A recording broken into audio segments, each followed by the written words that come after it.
সুবহানাল্লাহ। এ বাবা দি একটা আপনাদেরকে ছোট ঘটনা শোনাই রে বাবা। একদিন মুসা কালিমুল্লাহ বাবাজি তিনি রাস্তা দিয়ে বাবা চলে যাচ্ছেন, একটা কান্নার আওয়াজ পেতেছে, গুনগুন গুনগুন করে বাবা কান্নার আওয়াজ। বাবাজি মুসা কালিমুল্লাহ তিনি বাবা আশেপাশে তাকালেন, বাবা দেখতে পেলেন না, আবার সম্মুখে এগিয়ে গেলেন, আবার কান্নার আওয়াজটা যেন ভেসে আসতেছে। কি ব্যাপার, কে কান্না করে, কে কান্না করে? আবার একটুখানি এগিয়ে যায় বাবা, আর একটা পাথরের কান্নার আওয়াজ আসতেছে।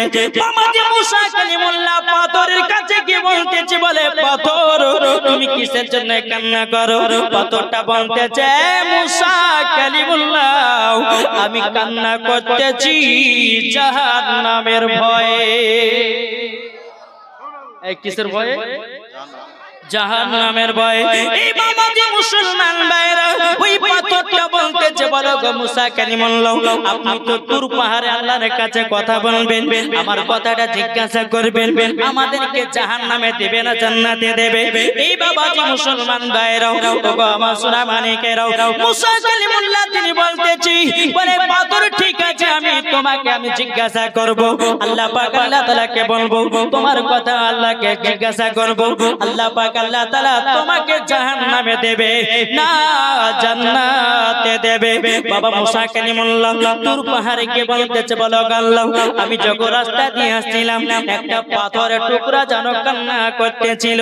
বলে আল্লাহ কান্না করতেছিল, আল্লাহ গো কান্না করতেছিল যখন বাবা যে কথা বলো, আল্লাহ পাক আল্লাহ তাআলা বলছে, মুসা কালিমুল্লাহ তবে শোনো গো শোনো, ওই পাথরটা কান্না করতেছি জাহান্নামের ভয়েতে। মুসা কালিমুল্লাহ বলছে, বলে আল্লাহ পাথর কি আবার জাহান্নাম দেখেছে নাকি? আল্লাহ পাক আল্লাহ তাআলা বলছে, বলে মুসা পাথর তো জাহান্নাম দেখে কান্না করতেছে।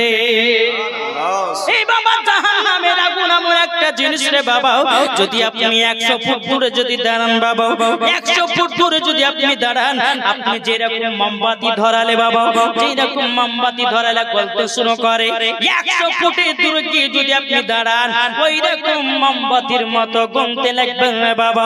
এটাই হলো জাহান্নামের আগুনের বাবা পাওয়ার। এই বিরাদার আল্লাহ পাক আল্লাহ তাআলা বলছে, গো মুসা কালিমুল্লাহ ওই পাথরটাও এক নয়, দুই নয়, তিন নয়, প্রায় ৭৭,০০০ বছর ধরে ওই পাথরটা জাহান্নামে ছিল। তারই জন্য ওই জাহান্নামের ভয়ে কান্না করতেছে। বলে আল্লাহ জাহান্নাম থেকে আসলো কেমনে? আল্লাহ পাক আল্লাহ তাআলা বলতেছেন, বলে মুসা কালিমুল্লাহ ওই জাহান্নাম থেকে আসলো কেন জানো? মুসা কালিমুল্লাহ বলছে, আমি তো জানি না আল্লাহ গো, আপনার কাছে জানবার জন্য তো এসেছে। কিসের জন্য এসেছে? আচ্ছা আপনারা শুনতে চান? আমি যদি জাহান্নামী হয় তাহলে বাবা আমাকে কি জান্নাতে দিবে? আমি যদি জাহান্নামী হয় আল্লাহ কি আমাকে আবার দুনিয়াতে পাঠাবে? পাঠাবে না। কিন্তু পাথরটা জাহান্নামে ছিল ৭০,০০০ বছর পর, তাকে দুনিয়াতে আবার দিয়েছে কেন? চলুন বেরাদার ইসলাম মুআজ্জাজ জামানে কিরাম, আল্লাহ পাক আল্লাহ তাআলা বলতেছে, গো মুসা কালিমুল্লাহ তবে শুনে নাও আমি তোমাকে যে কথাটা বলতেছিলাম, পাথরটা কেন জাহান্নাম থেকে দুনিয়াতে এসেছে জানো? ওই পাথরটাকে দেখে আমার কাছে বলছিল, বলো আল্লাহ আল্লাহ আমি মুসা কালিমুল্লাহর সঙ্গে সাক্ষাৎ করতে চাই। জোরে কোন সুবহানাল্লাহ। এ বাবা যে মুসলমান ভাইরা, মুসা কালিমুল্লাহ আল্লাহ পাক আল্লাহ তাআলাকে মানতেছেন, বলো গো রব্বুল আলামিন ওই পাথরটা আমার সঙ্গে সাক্ষাৎ হতে চাই কেন? বাবা যে মুসলমান ভাইরা, আল্লাহ পাক আল্লাহ তাআলা বলতেছে, মুসা তুমি তুর পাহাড় থেকে নেমে জিজ্ঞাসা করো পাথরটাকে কিসের জন্য তোমার সঙ্গে দেখা করতে যাই। মুসা কালিমুল্লাহ তুর পাহাড় থেকে নামলেন, নামার পরে বাবাজি আপনার টুক টুক টুক টুক করে রাস্তা দিয়ে আসতেছেন। ওই পাথরটা বলতেছে, গো মুসা কালিমুল্লাহ আপনি কি আমার কথা জিজ্ঞাসা করেছিলেন? পাথরটা বলতেছে, বলে হ্যাঁ। পাথরটা বলতেছে, গো মুসা কালিমুল্লাহ তুমি কি জিজ্ঞাসা করেছেন নাকি? মুসা কালিমুল্লাহ বলতেছে, বলে হ্যাঁ আমি তো জিজ্ঞাসা করেছি। আচ্ছা পাথর তুমি বলো না তুমি কেন আমাকে দেখার জন্য জাহান্নাম থেকে আবার এসেছো? পাথরটা বলতেছে, বলে হুজুর আমার বেয়াদবি maaf করবেন, বেয়াদবি maaf করবেন। বলে কেন, কি হয়েছে? বলে জাহান্নামে আমি তো পড়তেছিলাম, আপনার ওসিলা দিয়ে জাহান্নাম থেকে আমি দুনিয়াতে এসেছি। জোরে বলুন সুবহানাল্লাহ। এ বাবাজি, একটা পাথর যদি নবীর আশা করে দুনিয়াতে আসতে পারে, যেই নবী না হলে আসমান জমিন পাহাড় পর্বত নদী নালা কোন জিনিস হতো না। বাবাজি, আল্লাহ পাক আল্লাহ তাআলা হাদিসে কুদসির মধ্যে বলে, লাউলা মুহাম্মাদুন ওয়া উম্মাতুহু, আল্লাহ বলতেছেন নবী এবং তার উম্মতকে যদি তৈরি না করতাম, লামা ফালাকুল জান্নাহ, আমি জান্নাত বানাতাম না, ওয়ালান নাহার, এবং আমি দিন বানাতাম না, ওয়ালাল কমার, এবং আমি তারা তৈরি করতাম না, ওয়ালা শামস, এবং আমি সূর্য তৈরি করতাম না, ওয়ালা মুরসালা, সম্মানীয় ব্যক্তি বানাতাম না, ওয়ালা ইয়াকা, এ মুসা নবী, আমি তোমাকেও তৈরি করতাম না। তাকবীর, আল্লাহু আকবার, নারায়ে রিসালাত, ইয়া রাসূলুল্লাহ, জলসা কমিটি জিন্দাবাদ, মাওলানা মোহাম্মদ উবাইদুল্লাহ সাহেব, নারায়ে তাকবীর, নারায়ে রিসালাত। বাবাজি মুসলমান ভাইরাও, একটা পাথর যদি নবীর আশা মুসা কালিমুল্লাহর আশা করে যদি জাহান্নাম থেকে বাঁচতে পারে, তাহলে বলুন না আমরা কি নবীকে মোহাব্বত করে কি জান্নাতে যাব না জাহান্নামে যাব? কি গো বাবাজি, শোনা মানিক, নামাজ পড়ে জান্নাতি হতে পারে না হতে পারে, তাই বলে নামাজ পড়া ছেড়ে দেন না। হ্যাঁ, কাল সকালে 4 টাকা কাজে মাওলানা ওবায়দুল ইসলাম বলেছে নামাজ পড়লে হবে, না পড়লে হবে না। আল্লাহ আমাদের উপর নামাজ ফরজ করেছেন নাকি বলছে? নামাজ পড়ে পড়ে যদি আপনি আল্লাহকে রাজি খুশি করতে পারেন জান্নাতি, কিন্তু এটা নির্ধারিত নয় যে নামাজ পড়ে জান্নাতি হবে। এই যদি মুসলমানরা নামাজ পড়েছিল, কিন্তু ইমাম হুসাইনের গর্দান কেটেছিল বাবাজি কারবালার ময়দানে, এরা হচ্ছে ইয়াজিদি মুসলমান আর হুসাইনি মুসলমান, তারা যারা জাশ্নে ঈদে মিলাদুন নবী পালন করে, যারা নবী মুস্তাফা বাবাজি দুরূদ কিয়াম করে, তারাই হলো বাবাজি হুসাইনি মুসলমান। একটু জোরে বলবেন না? এখন বাবাজি কিছু ফেসবুকে বক্তা বাড়িয়েছে, চিনেন না? এই নাম বলে বলবো নাকি বাবাজি? এত নাম নিলে তো বাবাজি মানে উজুর ভেঙে দেবে। কি আপনারা দেখেছেন? দেখেন না, একজন বক্তা বলছে যে উটের পেশাব করা, উটের পেশাব পান করা যায় না। কত গাধা! দেখে কোন কিতাবের মধ্যে লেখা আছে যে উটের পেশাব করা যায়, পান করা যায় যাচ্ছে? বাবাজি এরা তো মাদ্রাসা পড়ে না, মাদ্রাসা পড়াকালীন শুধু ডাব চুরি করে খেয়েছে। কি চুরি করে খেয়েছে? ডাব চুরি করে খেয়েছে। তোমার ওর ভিতরে হাদিস করা জ্ঞান আসবে কি করে? স্টেজে যখন যাবে বাবাজি কোন রকমের হাদিস করানোর কথা নাই, দুনিয়ার শুধু সারা দুনিয়ার কথা গেল্লা শুধু এই স্টেজের উপরে গায়। আর আমাদেরকে বলছে যে সুন্নি মুলবিদের পাগড়ি খুলে ফেলবো। আমার কথা শুনে নাও, যারা ইউটিউবাররা আছে তাদেরকে বলবো আমার কথা শুনে নাও, সুন্নি মুলবিদের পাগড়ি খুলতে দেখো না তোমার এই তলকার পাঞ্জারা খুলে না পালা নাকি বলছে বাবাজি? সোনা মানিকেরা না বললে যে বাবা হচ্ছে না। এই নবীর মাজলিসে মিথ্যা কথা বলা যায় না। আর সুন্নি মুলবিরা কখনো বাবাজি আপনার কিনা দালালি কথা বলে না, সব সময় দলিলি কথা বলে। জি বাবাজি, আমি কোথায় গেছিলাম? ওই পাথরটা যদি মুসা কালিমুল্লাহর নাম করে যদি জাহান্নাম থেকে যদি বাঁচতে পারে, তাহলে যেই নবী না হলে সারা কুল কায়নাত তৈরি হতো না। তাহলে আমরা কি নবীর প্রতি দুরূদ পড়ে কি জান্নাতি হব না? আমরা কি নবীর প্রতি দুরূদ কিয়াম করে কি জান্নাতি হব না? অবশ্যই। আল্লাহ পাক আল্লাহ তাআলা বলতেছে, বলে শোনো, আল্লাহ বলতেছে নামাজ ফরজ করেছি আমার বান্দা বান্দীদের উপরে। আচ্ছা বলুন তো আল্লাহ কি নামাজ পড়ে? একটু কথা বলেন না। এই কথাগুলো বাবাজি ধরে পাবেন না, শুনে যান। আল্লাহ নামাজ পড়ে পড়ে না, আল্লাহ রোজা করে করে না, আল্লাহ যাকাত দেয় দেয় না, তাহলে করে কি? এই দেখেন আছেন আল্লাহ পাক আল্লাহ তাআলা বলতেছেন ইয়া আইয়ুহাল্লাযীনা আমানু সাল্লু আলাইহি ওয়া সাল্লিমু তাসলিমা। আল্লাহ পাক আল্লাহ তাআলা বলতেছে ঈমানদাররা তোমরা নবীর প্রতি দুরূদ পড়ে, ফেরেশতা তোমরাও পড়ো। আল্লাহ বলতেছে বলে শোনো আমিও নবীর প্রতি দুরূদ পড়ি। জোরে সুবহানাল্লাহ। আল্লাহ নামাজও পড়ে না, রোজাও করে না, হজও করে না, যাকাত দেয় না, আমার নবীর প্রতি দুরূদ পড়ে। তাহলে বলুন ওই নবীর প্রতি আল্লাহ যদি দুরূদ পড়ে তাহলে আমরা কি পড়তে পারি না? জি। আচ্ছা কে কে নবীর প্রতি দুরূদ পড়বেন হাত তুলেন। সুবহানাল্লাহ সুবহানাল্লাহ। বাবাজি আল্লাহ পাক আল্লাহ তাআলা সকলের হাতকে যেন কবুল করে। জোরে কোন আল্লাহু আকবার। বাবাজি মুসলমান, তাহলে এটি আপনাদেরকে বোঝাতে চাইলাম, একটা পাথর যদি বাবাজি মুসা কালিমুল্লাহ বাবাজি আপনার নাম করে জাহান্নাম থেকে যদি দুনিয়াতে আসতে পারে, তাহলে আমাদের এটা বিশ্বাস যে নবী না হলে মুসাকে তৈরি করতে না। কি গো যে নবী না হলে মুসাকে তৈরি করতো না, আদমকে তৈরি করতো না, শীষকে তৈরি করতো না।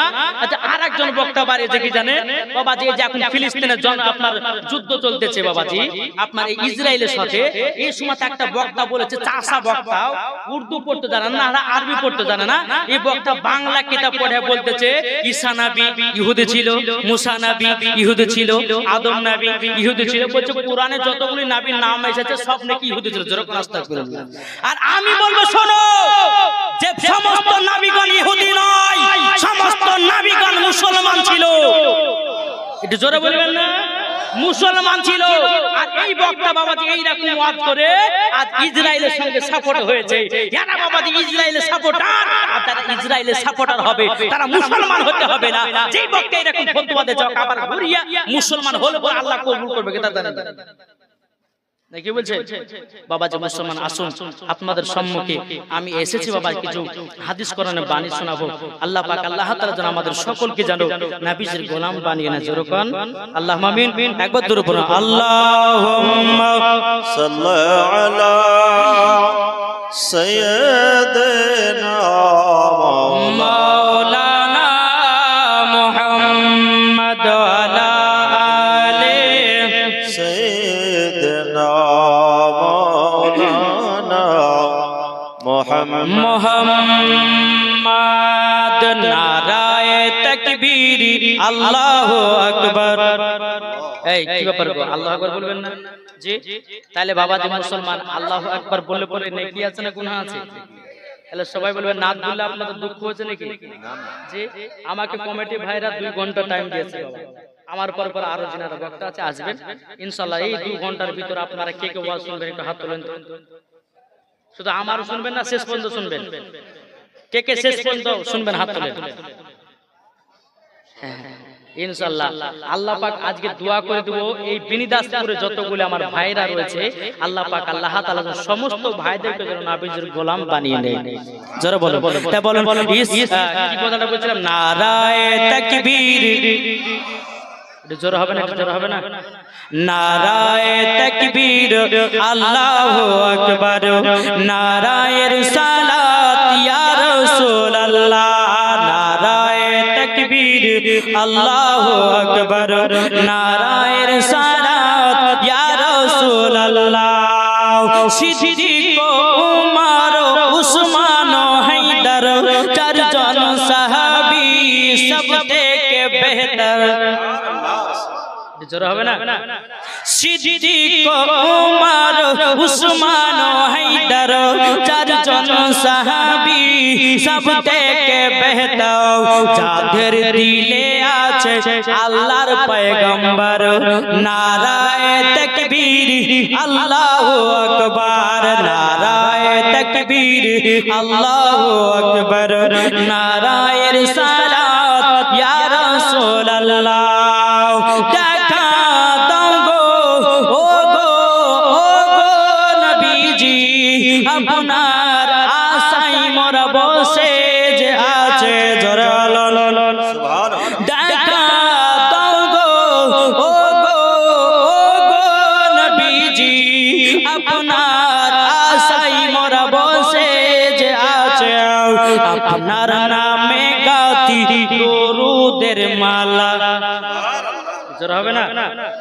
আপনার নামে গাতি দরুদের মালা। আমরা যাব সবাই মদিনা মদিনা। নারায়ে তাকবীর, আল্লাহু আকবার। নারায়ে রিসালাত ইয়া রাসূলুল্লাহ। জোরে বলুন সুবহানাল্লাহ। এই বাবাজি মুসলমান ভাইরা, আল্লাহ পাক আল্লাহ তাআলা বলতেছে আমার বান্দা বান্দীরা, তোমরা যদি জান্নাতি পেতে চাও সর্বপ্রথমে আলেমদের সঙ্গে মহব্বত করো। যারা আলেমদেরকে মহব্বত করেছে তারা বাবাজি আল্লাহর ওলিকে পেয়েছে। যারা আল্লাহর ওলিকে পেয়ে গেছে তারা বাবা নবীকে পেয়ে গেল। যারা নবীকে আল্লাহকে পেয়ে গেছে তারা আল্লাহকে পেয়ে গেল, যারা আল্লাহকে পেয়ে গেছে তাদের জন্য বাবাজি জান্নাত ওয়াজিব হয়ে গেছে। জোরে কোন সুবহানাল্লাহ। এ বাবাজি মুসলমান ভাইরা, আপনাদেরকে বাবাজি ধাপে ধাপে বোঝাতে চাই আপনার আলেমদের সঙ্গে কেমন ব্যবহার দেখাতে হবে, আল্লাহর ওলিদেরকে কেমন মহব্বত করতে হবে। বাবাজি এই শোনা মানে কেরাও, যদি আপনার এটা শোনার পরে যদি আমল করতে পারেন, আল্লাহ পাক আল্লাহ তাআলা বলতেছে মরার পরে জান্নাতি জান্নাতি। জোরে কোন সুবহানাল্লাহ। এই আলেম, এই আলেম মানে কি? একটা মসজিদের ইমাম যদি বিরাদর ইসলাম ইমাম সাহেব মসজিদে মাইকে বলে যে ওই আপনার সমস্ত গ্রামের মানুষরা মসজিদে আসেন, একটা মিটিং হবে, আচ্ছা ওই ইমামের কথা শুনে আসতে হবে কি হবে না? জি আসতে হবে, কেননা ইমাম মানে হলো বাদশা, তাই না? কিছু কিছু বাবাজি ব্যাকপাল মুসাল্লি আছে, ইমামের পেছনে নামাজ পড়বে আর ওই ইমামের বাবা গিল্লা গাবে চার দোকানে, আছে না? কিন্তু আমার মনে হয় যে বিনিদাসপুরের আমার মুসাল্লি ভাই নাই বোধ হয় এরকম আছে। তো বাবাজি মুসলমান সোনা মানিক, একটা কথা ভাবেন, আচ্ছা বলুন তো আলেম না হলে পরে কি বিটির বিয়ে দেওয়া হবে? আলেম না হলে কি জানাজার নামাজ পড়া হবে? আলেম না হলে কি তোমার বাড়ি ফাতিহা হবে? আলেম না হলে কি তোমার আব্বা মাকে দাফন দাফন করা হবে? জি না। যে আলেম না হলে পরে কোরআন শিখতে পারবে না, যে আলেম না হলে পরে নামাজ শিখতে পারবে না, যে আলেম না হলে পরে হাদিস শিখতে পারবে না, যে আলেম না হলে পরে বাবাজি মুসলমান আপনার আব্বা মায়ের জানাজার নামাজ পড়তে পারবে না, যে আলেম না হলে পরে বিরাদর ইসলাম মুআজ্জাজ সামানি কিরাম আপনার বাড়ির কোনো কাজই হবে না। তাইলে বাবাজি ওই আলেমের নামে গীবাত করলে হবে? জি আল্লাহ বলছে তোমরা আলেমকে চিনো, আলেমের মাধ্যম দিয়ে আল্লাহর ওলিকে পাওয়া যায়। জোরে বলবেন না বাবাজি মুসলমান সোনা মানিকেরা। এখন বাবাজি দেখা যাচ্ছে কি জানেন, এই নসিপুর মাদ্রাসা চিনেন মনে হয়, চিনেন না? নসিপুরে যখন আমি বাবা ছিলাম তো তখনকার আজ থেকে গেলে প্রায় 15 বছর আগে, এবার অরিজিনাল ঘটনা শোনাচ্ছে বাবা। হ্যাঁ 15 বছর আগে তো আমার তখন বেতন ছিল বাবাজি 1500 টাকা। ক টাকা? 1500।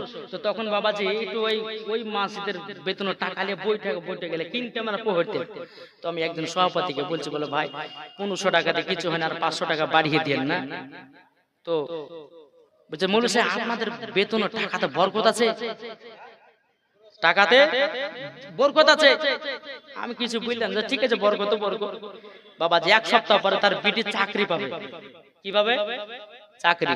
তো সভাপতি সাহেব 500 টাকা নিয়ে এসেছে, ইমাম সাহেব ফাতিহা করে দেন। তো ফাতিহা করবো তো কিসের জন্য? তো বলছে যে আমার বিটি চাকরি পাবে, দোয়া করেন যেন আমার বিটির বেতন যেন 40,000 হয়। চিন্তা করেছেন কত কত? 40,000। আমি কিন্তু বাজে ভিতর ভিতরে এমন রাগা রাখলাম, আচ্ছা ঠিক আছে বলেছি। ফাতিহা করলাম, ফাতিহা করার পর দোয়া করছি আল্লাহ সভাপতি সাহেবের বিটি চাকরি পাবে, আল্লাহ গো সভাপতির বিটির চাকরি বেতন যেন আমার মতো হয়। আপনাকে এরকম দোয়া করতে বললাম? বলে কেন আপনি তো বলেছেন যে ইমাম সাহেবের টাকাতে বরকত আছে, তাহলে পরে আমার টাকাটা আপনার বিটিকে দেবো আর আপনার বিটির টাকাটা আমি নেবো। কি গো তোমার বিটির বেলাতে 40,000 বেতন আর ইমামের সাহেবের বেলাতে 2,000 1,500? জি না। আচ্ছা বলুন তো দুনিয়ার মধ্যে সব থেকে মেন চাকরি কোনটা জানেন? কোনটা গো? মেন চাকরি? মেন চাকরি কি? মেন চাকরি 5 ওয়াক্ত নামাজ পড়ানো। জোরে কর। জি 5 ওয়াক্ত নামাজ পড়ানো সব থেকে বাবাজি মেন চাকরি। নামাজ না পড়লে জান্নাতি হওয়া যাবে? জি। তাহলে বাবাজি মুসলমান আমরা 5 ওয়াক্ত নামাজ পড়ছি, ঈদগাহের মাঠে নামাজ পড়ছি, বিরাদর সাহেব কিন্তু ইমামের বেতন 5,000 6,000। কি আল্লাহ পাক আল্লাহ তাআলা বলতেছে বলে এই বান্দারা তোমরা আলেমদেরকে মহব্বত করো। হাদিস শরীফের মধ্যে এটা আছে, একজন আলেম যখন তোমাদের মসজিদের ইমামতি করবে ওই গ্রামের সমস্ত মানুষের দায়িত্ব ওই আলেমের বাড়ির সংসার চালানো। বুঝতে পেরেছেন?